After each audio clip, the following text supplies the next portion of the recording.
तर नमस्कार मित्रांनो, काल रात्री जो आपल्याला एक साप रेस्क्यू झाला होता मण्यार, त्याला इंग्लिशमध्ये कॉमन क्रेत म्हटलं जातं. तर तुम्ही बघू शकता हा कॉमन क्रेत इतका विषारी असतो.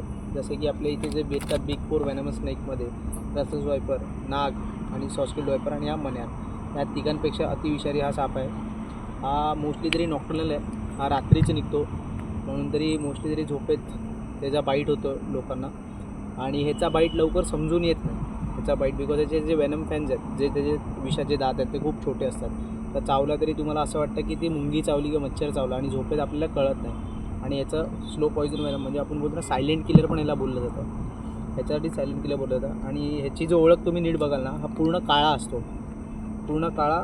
आणि ह्याच्या मानेपासून तुम्ही बघाल ना नीट, तर मानेपासून थोडे टिपके टिपके चालू होतात, आणि बाकीच्या त्याच्या बॉडीच्या ह्याच्यावरती अशा दोन दोन अशा लाईनी सुरू होतात सफेद. आणि ही जीभ पूर्ण अशी पिंकिश असते, आणि मोस्टली तरी या रात्री निघतो. तर आपण आता याला रिलीज करायला आलो. तरी जर तुम्ही बघितलं असेल सापाला उंदीर खाताना, बेडका खाताना, पण हा जो असा साप आहे हा फक्त दुसऱ्या सापांना खाऊनच जगतो.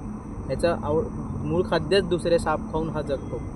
तर ह्याच्यापासून थोडं आपण तुम्ही ओळख ठेवा. ह्याच्या असं दिसणारा एक दुसरा साप आहे, मी मध्ये व्हिडिओ बनवली होती कवड्या जातीचा, तो पण बऱ्याच वेळा लोकांना वाटतं तो कांडाऱ्या, पण तो ब्राऊनमध्ये निघतो.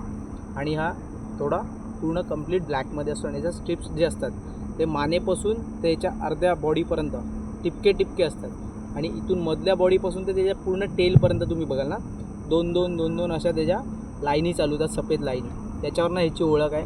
जास्त न वेळ घेता आपण आता याला रिलीज करूया. धन्यवाद.